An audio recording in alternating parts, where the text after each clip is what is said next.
AP PCC అధ్యక్షురాలు why శర్మల మాట్లాడుతున్నారు. ఇప్పుడు లైవ్ చూద్దాం. హోదా అంటే ఆ రోజు బీజేపీ పార్టీ చెప్పిన మాట లేదు, 10 సంవత్సరాలు ప్రత్యేక హోదా ఇస్తాము అని మోడీ గారు అదే పనిగా తిరుపతిలో సభ పెట్టి మేము 10 సంవత్సరాలు ప్రత్యేక హోదా ఇస్తాము అని ఎంతో భక్తి ఉంది నాకు అని చెప్పుకునే మోడీ గారు తిరుపతి పుణ్యక్షేత్రంలో మాట ఇవ్వడం జరిగింది. అదే తిరుపతి వేదికగా మేము కూడా ఈ ప్రత్యేక హోదా డిక్లరేషన్, స్పెషల్ స్టేటస్ డిక్లరేషన్ ఏ వెన్యూలో అయితే, ఏ మైదానంలో అయితే మోడీ గారు ఆంధ్ర రాష్ట్రానికి 10 సంవత్సరాల ప్రత్యేక హోదా అని మాటిచ్చారో, ఈ 10 సంవత్సరాలు ఆ ప్రత్యేక హోదాను మాట విస్మరించారో అదే వేదికగా ఎక్కడైతే మోడీ గారు మాటిచ్చారో మళ్ళీ గుర్తు చేస్తున్నాం, అదే మైదానంలో ఒకరు ప్రత్యేక హోదా రాదేమో అన్న ఆందోళన చెంది ఆత్మహత్య కూడా చేసుకున్నారు.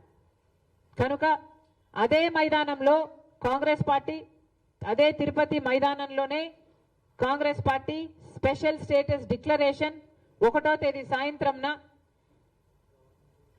అదే వేదికగా ఒక సభ పెట్టబోతున్నాం. ఇక్కడ గుర్తుంచుకోవాల్సింది ఏమిటంటే 10 సంవత్సరాలు బీజేపీ పార్టీ అధికారంలోనే ఉంది. ప్రత్యేక హోదా ఇస్తాము అని మాటిచ్చింది కూడా బీజేపీ పార్టీ. ఆ రోజు చంద్రబాబు గారు 15 సంవత్సరాలు ప్రత్యేక హోదా కావాలి అని అదే సభలో చంద్రబాబు గారు 15 సంవత్సరాలు కావాలి ప్రత్యేక హోదా అని అడిగితే మోడీ గారు ఎన్నో వాగ్దానాలు ఇచ్చారు. మన ఆంధ్ర రాష్ట్రానికి సంబంధించి మోడీ గారు 10 సంవత్సరాలు ప్రత్యేక హోదాతో పాటి విభజన హక్కులన్నీ నెరవేర్చడంతో పాటి మన ఆంధ్ర రాష్ట్రాన్ని హార్డ్వేర్ హబ్బుగా చేస్తానన్నాడు మోడీ గారు. మేక్ ఇన్ ఇండియాలో భాగంగా ప్రతి వస్తువు తయారీకి ఆంధ్ర రాష్ట్రంలో కూడా జరుగుతుంది, మేము ఆ ఏర్పాటు చేస్తాము. మరి ముఖ్యంగా హార్డ్వేర్ హబ్బుగా ఆంధ్ర రాష్ట్రాన్ని తయారు చేస్తాము అని మోడీ గారు ఆ రోజు మాటిచ్చారు. అంతేకాదు పెట్రోలియంకు సంబంధించి ఒక రీసెర్చ్ సెంటర్, యూనివర్సిటీ కూడా పెడతామన్నారు. ఇంధన ఉత్పత్తులకు ఆంధ్రప్రదేశ్ని హెడ్ క్వార్టర్స్గా చేస్తామన్నారు మోడీ గారు. మరి ఏమైంది? ప్రత్యేక హోదా 10 సంవత్సరాలు ఏమైంది? హార్డ్వేర్ హబ్ ఏమైంది? పెట్రోలియం రీసెర్చ్ యూనివర్సిటీ ఏమైంది? అంతేకాదు మోడీ గారు చెప్పిన మాట, చంద్రబాబు గారు మీరు ఏమీ చింతించకండి, ఢిల్లీని తలపించే రాజధాని కూడా కడతాము అన్నారు మోడీ గారు. ఒక్క మాట అంటే ఒక్క మాట అయినా నిలబెట్టుకున్నారా? 10 సంవత్సరాలు అధికారంలో ఉన్నారే, 10 సంవత్సరాలలో ఆంధ్ర రాష్ట్రానికి చెందిన 10 వాగ్దానాలలో కనీసం ఒక్కటైనా ఇది మేము నెరవేర్చాము అని మీరు చెప్పుకోతగ్గ ఒక్క వాగ్దానమైనా, మీరు చెప్పుకోవడానికైనా ఒకటైనా చేశారా? మరి మోడీ గారు 10 సంవత్సరాలుగా ఆంధ్ర రాష్ట్రాన్ని, ఆంధ్ర రాష్ట్ర ప్రజలను మోసమే చేస్తున్నారు. ఇంత చేసినా కూడా బీజేపీ ప్రభుత్వం మనకు ఒక్కటంటే ఒక్క మేలు కూడా చేయకపోయినా కూడా ఈరోజు మన కర్మ ఏమిటంటే అటు పాలక పక్షం, ఇటు ప్రతిపక్షం రెండు అదే బీజేపీ పార్టీకి ఊడిగలు చేస్తున్నాయి. ఒక్క లాభం మనకు చేయలేదు, ఒక్క మేలు మనకు చేయలేదు, ఒక్క వాగ్దానం మనం నిలబెట్టుకోలేదు. అయినా ఇటు చంద్రబాబు గారు, ఇటు జగన్మోహన్ రెడ్డి గారు ఇద్దరు అదే మోడీకి, అదే బీజేపీ పార్టీకి బానిసలు కావడమే కాకుండా ఈరోజు రాష్ట్ర ప్రజలను కూడా బానిసలు చేసే ప్రయత్నం చేస్తున్నాయి. ఎంత విచిత్రం అండి! 10 సంవత్సరాలు అయిందే, 10 సంవత్సరాలు అయింది మనకు ప్రత్యేక హోదా ఇస్తాము అని చెప్పి. ఈ 10 సంవత్సరాలలో ప్రత్యేక హోదా లేకపోతేనే కదా మనం ఒక్క అడుగు కూడా ముందు వేయలేకపోయాం. మరి ప్రత్యేక హోదా సంజీవిని కాకుండా ఎలా అవుతుంది అని అడుగుతున్నాం. ప్రత్యేక హోదా సంజీవిని కాబట్టే ఆ రాష్ట్రాలలో అన్ని పరిశ్రమలు వచ్చాయి, ఆ రాష్ట్రాలలో అన్ని ఉద్యోగాలు వచ్చాయి. హిమాచల్ ప్రదేశ్లో అయితే 10,000 పరిశ్రమలు, కొత్త పరిశ్రమలు ప్రత్యేక హోదా అది అయ్యాక వచ్చాయి. మరి మన రాష్ట్రంలో 972 కిలోమీటర్ల సీషోర్ ఉంది మనకు. ఎన్ని పరిశ్రమలు వచ్చి ఉండొచ్చు, మనం ఎంత అభివృద్ధి చెందుండొచ్చు. కానీ ఇవేవీ జరగలేదు.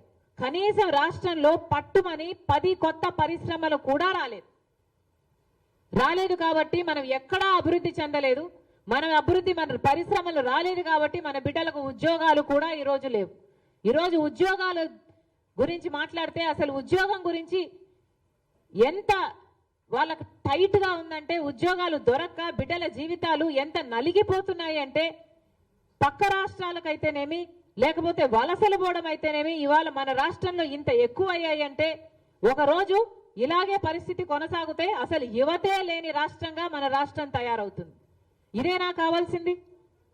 డిఎస్సి అన్నారు, మెగా డిఎస్సి అన్నారు. జగన్మోహన్ రెడ్డి గారు ఒక దగా డిఎస్సి ఇచ్చారు. 2,30,000 ప్రభుత్వ శాఖల్లో ఉన్న ఉద్యోగాలను భర్తీ చేస్తామని చెప్పారు. అసలు భర్తీ చేసింది కనీసం 2,000 ఉద్యోగాలు కూడా కాదు.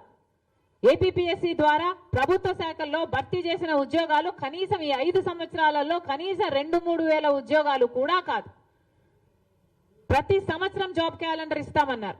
మళ్ళీ అది ఒక దగాయే. ఇలా అందరినీ బిడ్డల్ని ప్రజల్ని మోసం చేసుకుంటూ పోతే ఇక మీకు విలువేముంటుంది? మీకు క్రెడిబిలిటీ ఏమున్నట్టు? అసలు ప్రత్యేక హోదా ఊసే లేకుండా పోయింది ఈరోజు. ఇది చాలా ఆశ్చర్యం కలిగించే విషయం. 10 సంవత్సరాలు అయింది. ఈ 10 సంవత్సరాలు బీజేపీ పార్టీ అధికారంలో ఉంది. మొదటి 5 సంవత్సరాలు చంద్రబాబు గారు అధికారంలో ఉన్నారు. తర్వాత 5 సంవత్సరాలు జగనన్న గారు అధికారంలో ఉన్నారు. ఈ 10 సంవత్సరాలు, ఒక 5 సంవత్సరాలు చంద్రబాబు గారు ప్రత్యేక హోదాను విస్మరించారు. ఇంకా 5 సంవత్సరాలు ఈ 5 సంవత్సరాలు జగనన్న గారు ప్రత్యేక హోదాను విస్మరించారు. ఈ ఇద్దరి పుణ్యమా అని ఈరోజు అసలు ప్రత్యేక హోదా ఊసే లేకుండా పోయింది. ఒక కాంగ్రెస్ పార్టీ మాత్రమే ఈరోజు ప్రత్యేక హోదా గురించి మాట్లాడుతుంది అంటే ఇది ఎంత పాలక పక్షానికైనా ప్రతిపక్షానికైనా అవమానంగా లేదా? మీకు అధికారం ఇచ్చింది ఎందుకు ప్రజలు? మీరు ప్రత్యేక హోదా అని చెప్పి కదా అధికారం తెచ్చుకున్నారు. ప్రత్యేక హోదా గురించి మాట్లాడి కదా మీరు ఓట్లు దండుకున్నారు. చంద్రబాబు గారేమో ప్రత్యేక హోదా మనకు సంజీవిని అన్నారు. ప్రత్యేక హోదా ఆంధ్రుల హక్కు అన్నారు. నన్ను ముఖ్యమంత్రిని చేయండి, నేను నవ్యాంధ్రను చేస్తాను అన్నాడు. ఇన్ని మాటలు చెప్పిన చంద్రబాబు గారు ముఖ్యమంత్రి అయ్యాక ప్రత్యేక హోదాను పూర్తిగా విస్మరించారు. ప్రత్యేక హోదా గురించి మాట్లాడితే కూడా కేసులు పెట్టారు, జైళ్లలో పెట్టారు. అప్పుడు ప్రతిపక్ష నాయకుడిగా ఉన్న జగనన్న గారు ప్రత్యేక హోదా గురించి ఎన్నో ఉద్యమాలు చేశారు. ప్రత్యేక హోదా గురించి నిరాహార దీక్షలు కూడా చేశారు.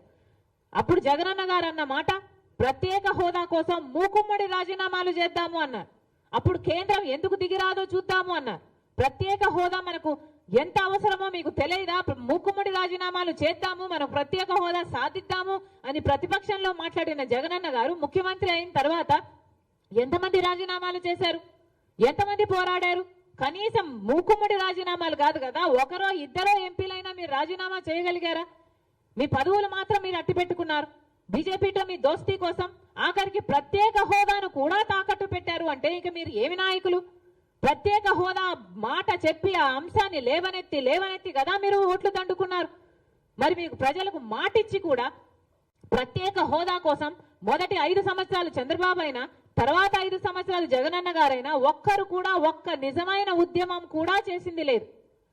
10 సంవత్సరాలు బీజేపీ ప్రత్యేక హోదా అని చెప్పి మోసం చేసింది. మొదటి 5 సంవత్సరాలు చంద్రబాబు గారు ప్రత్యేక హోదా అని చెప్పి ఆయన మోసం చేశాడు. ఆఖరి 5 సంవత్సరాలు వైసీపీ జగనన్న గారు కూడా ప్రత్యేక హోదా మోసం చేశారు.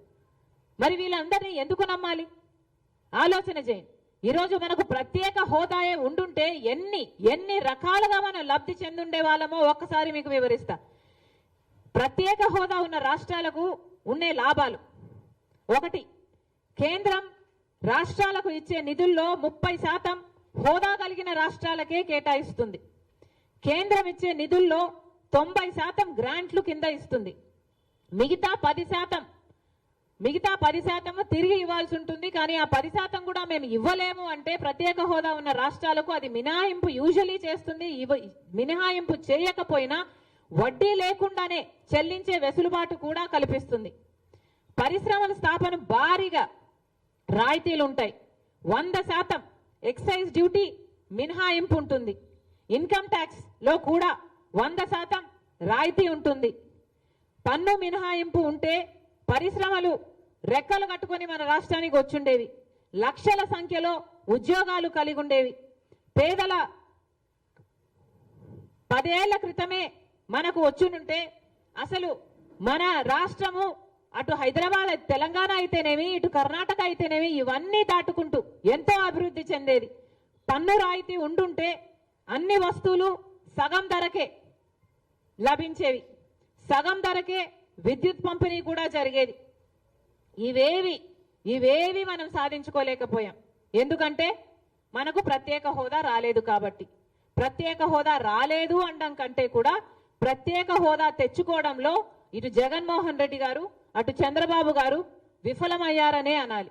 ఒక పక్క బీజేపీ పార్టీ బ్లేటెంట్ గా కళ్ళు ఆర్పకుండా మనకు పట్ట పగలే బీజేపీ పార్టీ ఇంత మోసం చేస్తున్నా ఒక్క వాగ్దానం కూడా మనం నిలబెట్టుకోకపోయినా కూడా ఇటు పాలక పక్షం ఇటు ప్రతిపక్షం అటు చంద్రబాబు గారు ఇటు జగనన్న గారు అదే బీజేపీ పార్టీకి ఊడిగలు చేస్తున్నారు. అదే బీజేపీ పార్టీకి వంగి వంగి సలాములు చేస్తున్నారు. కేవలం వాళ్ళ స్వార్థ రాజకీయాల కోసం, వాళ్ళ స్వప్రయోజనాల కోసం ఈరోజు ఆంధ్ర రాష్ట్ర ప్రజలను వాళ్ళ హక్కులను తాకట్టు పెట్టారు. ఇది అన్యాయం కాదా అని అడుగుతున్నాం. ఈరోజు రాష్ట్ర ప్రజలందరూ ఆలోచించాలి. ఈరోజు మన రాష్ట్రంలో అసలు ప్రత్యేక హోదా అన్న ఊసే లేకుండా ఈ నాయకులు తయారు చేశారు అంటే అది ఎంత దురదృష్టం. మన హక్కు, ఆంధ్ర రాష్ట్రుల హక్కు, ఆంధ్ర ప్రజల హక్కు ప్రత్యేక హోదా. అలాంటప్పుడు అంత పెద్ద హక్కును, అంత పెద్ద వరాన్ని వీళ్ళు ఎవరి సొమ్ము అన్నట్టు అప్పనంగా బీజేపీ పార్టీకి ఇచ్చేశారు. అత్త సొమ్ము అల్లుడు దానం చేసినట్టు అసలు వీళ్ళది కాదు. వీళ్ళేమో నాయకులు, వీళ్ళ పార్టీలు బాగున్నాయి, వీళ్ళు బాగున్నారు. కానీ ప్రజలకు ప్రత్యేక హోదా లేకపోతే ఎంత నష్టం జరుగుతుందో తెలిసి కూడా ఆ ప్రత్యేక హోదాను పూర్తిగా తాకట్టు పెట్టారు చంద్రబాబు గారైనా జగన్మోహన్ రెడ్డి గారైనా బీజేపీ పార్టీకి. ఈరోజు ప్రజలందరూ ఆలోచించారు. కాంగ్రెస్ పార్టీకి పోయిన ఎన్నికల్లో వచ్చిన ఓట్ షేర్ కేవలం 1.18%. కనీసం 4 లక్షల ఓట్లు కూడా రాలేదు. అలాంటి కాంగ్రెస్ పార్టీలో రాజశేఖర్ రెడ్డి బిడ్డ ఎందుకు చేరింది? ఎందుకంటే ఈరోజు ఒక్క కాంగ్రెస్ పార్టీ మాత్రమే ప్రత్యేక హోదా గురించి చిత్తశుద్ధి కలిగిన పార్టీ. ఈరోజు కాంగ్రెస్ పార్టీ మాత్రమే ప్రత్యేక హోదా గురించి మాట్లాడుతుంది. ఒక్క కాంగ్రెస్ పార్టీ మాత్రమే, రాహుల్ గాంధీ గారు మాత్రమే మొట్టమొదటి సంతకం ప్రత్యేక హోదా మీదనే చేస్తాను నేను ప్రధానమంత్రి అయ్యాక అని మాటిచ్చిన వ్యక్తి రాహుల్ గాంధీ గారు. ఒక్కసారి ఆలోచించండి, ఆ మనిషిలో ఆంధ్ర రాష్ట్రాన్ని పట్ల ఎంత తపన లేకపోతే ప్రత్యేక హోదా మీదనే, ఆ ఫైల్ మీదనే మొట్టమొదటి సంతకం పెడతాని అని అంటాడు. కాబట్టి ఈరోజు రాజశేఖర్ రెడ్డి బిడ్డ ఆ మాటను పట్టుకొని ఈరోజు కాంగ్రెస్ పార్టీలో చేరి ప్రత్యేక హోదా కోసం కొట్లాడుతుంది. ఎందుకంటే ప్రత్యేక హోదా కావాలి అంటే అటు బీజేపీ వల్ల కాలేదు, ఇయ్యడం కాలేదు, వైసీపీ వల్ల కాలేదు, టీడీపీ వల్ల కాలేదు. ఈ 3 పార్టీలు అధికారంలో ఉన్నంత కాలం ప్రత్యేక హోదా మన ఆంధ్ర రాష్ట్ర ప్రజలకు రాదు, వీళ్ళు రానివ్వరు. మనకు ఆంధ్ర రాష్ట్ర ప్రజలకు ప్రత్యేక హోదా కావాలి అంటే కాంగ్రెస్ పార్టీ కేంద్రంలో రాష్ట్రంలో అధికారంలోకి రావాలి. ఇది ప్రజలందరూ ఆలోచించి తీసుకోవాల్సిన నిర్ణయం. ఈరోజు మేము ప్రత్యేక హోదా కోసం ఒక డిక్లరేషన్ పెడుతున్నాము అంటే దానికి అర్థం అసలు ఈ రాష్ట్రంలో ప్రత్యేక హోదా అన్న ఊసే లేకుండా పోయింది. ఊడిగలు చేస్తున్నాయి, ప్రతి బిల్లుకు మద్దతు ఇస్తున్నాయి, వాళ్ళ ప్రతి వ్యాపారాలకి, వ్యాపారవేత్తలకు వాళ్ళకు అండగా నిలబడుతున్నారు. ఎక్కడ పదవులు కావాలంటే అక్కడ పదవులు